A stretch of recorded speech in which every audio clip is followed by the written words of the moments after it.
Madame, Monsieur, bonsoir. Dans l'actualité de ce dimanche 20 octobre 2013, les terroristes de Gbolad passent aux aveux des opérations terroristes planifiées dans l'ensemble du pays.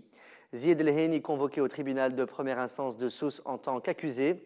À Tunis, arrestation de 4 individus, dont des salafistes, ayant donné l'assaut sur un poste de police. Et à l'étranger, Associated Press accuse Obama après la mise sur écoute de ses reporters.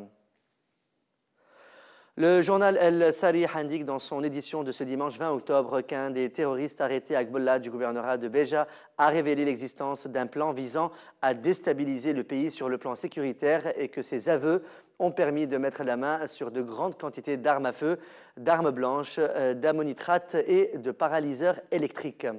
Al-Sarih précise que des attentats à l'explosif à des endroits stratégiques et sensibles répartis sur l'ensemble du territoire, y compris Tunis, étaient planifiés. Le quotidien ajoute que les aveux des terroristes arrêtés ces derniers jours à Gbolad ont aussi porté sur la planification d'attentats visant des locaux sécuritaires dans l'ensemble de la Tunisie. Selon ce plan, le nord-ouest puis Tunis, le sud et le centre allaient être touchés dans cet ordre et le plan avait pour but de permettre aux terroristes de Jbel Shaab et à Gasserine de pouvoir se déplacer. Le journal El Maghreb rapporte ce dimanche 20 octobre que le producteur et animateur Mouaz Benrabaya pourrait intégrer Nesma TV après avoir trouvé un accord avec le directeur de la chaîne Nabil Karoui.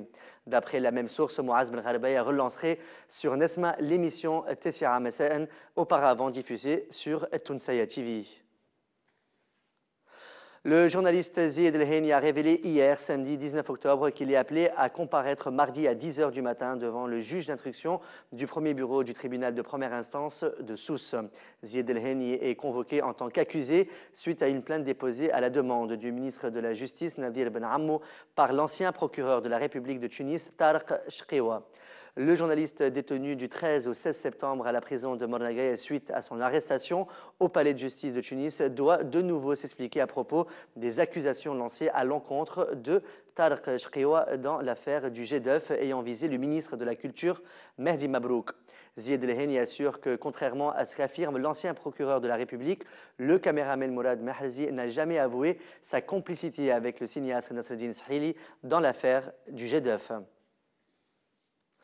Une source autorisée au ministère de l'Intérieur a indiqué ce dimanche 20 octobre que 4 habitants de Sidi Ali Azzouz de la Médina de Tunis, dont des éléments appartenant au courant salafiste, ont été arrêtés hier soir, après avoir donné l'assaut sur un poste de police de la capitale.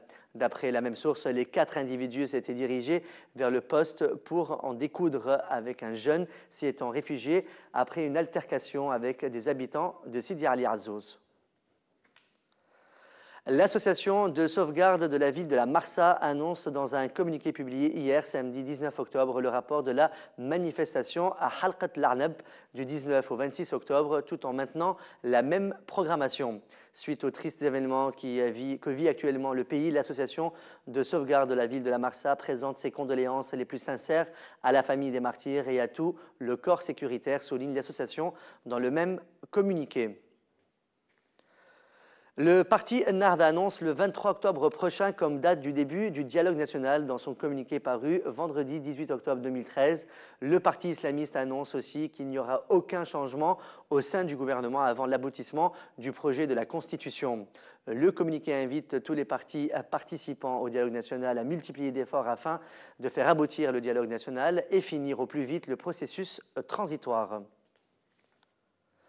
L'ambassade de la République arabe d'Égypte à Tunis a décidé, au contraire de beaucoup d'institutions tunisiennes, samedi 19 octobre 2013, de mettre le drapeau égyptien en berne dans un signe de soutien au peuple tunisien. La responsable des affaires égyptiennes en Tunisie, Nouhé Khedr, a déclaré à HMCFM que ce geste vise à soutenir l'effort du peuple tunisien dans sa lutte contre le terrorisme, une lutte partagée par le peuple égyptien.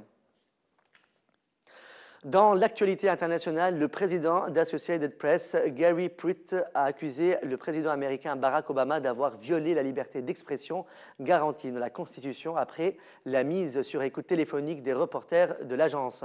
L'espionnage téléphonique des reporters par le département de la justice constitue une des violations les plus flagrantes du premier amendement de la Constitution, a déclaré Pruitt lors d'une réunion de l'Association interaméricaine de la presse tenue samedi 19 octobre. Le patron d'Associated Press a assuré que l'administration Obama a détourné des sources d'information comme aucun autre gouvernement précédent et comparé certaines pratiques de l'actuel pouvoir américain à celles des régimes dictatoriaux. Un attentat à la voiture piégée a visé hier, samedi 19 octobre, le bâtiment des renseignements militaires dans la ville égyptienne d'Esmaïlia sur le canal de Suez, blessant 6 militaires selon l'armée. 6 militaires ont été légèrement blessés, a précisé le porte-parole de l'armée, le colonel Ahmed Ali, sur sa page Facebook officielle, dénonçant un acte terroriste s'inscrivant dans une série de lâches opérations terroristes. Une seconde voiture piégée a été découverte à proximité du site et n'a pas explosé, ont affirmé à l'AFP des responsables des services de sécurité. Ils ont indiqué que la déflagration avait provoqué d'importants dégâts, détruisant notamment le mur d'enceinte du bâtiment et provoquant l'incendie de plusieurs voitures garées dans les environs. Le Conseil des ambassadeurs arabes à New York présentera une initiative à la Ligue arabe appelant l'Arabie saoudite à revenir sur sa décision de refuser un siège au Conseil de sécurité de l'ONU. Il est à noter que la décision de l'Arabie saoudite a suscité plusieurs réactions. Un condamné à mort qui a survécu la semaine dernière à son exécution par pendaison à la prison de Bojnour, nord-est de l'Iran, devrait être de nouveau exécuté, rapporte la chaîne britannique BBC. Condamné à la peine capitale pour trafic de drogue, Ali Reza, 37 ans, a passé une douzaine de minutes au bout de la corde. Déclaré mort par le médecin de la prison et conduit à la morgue, le condamné respirait encore.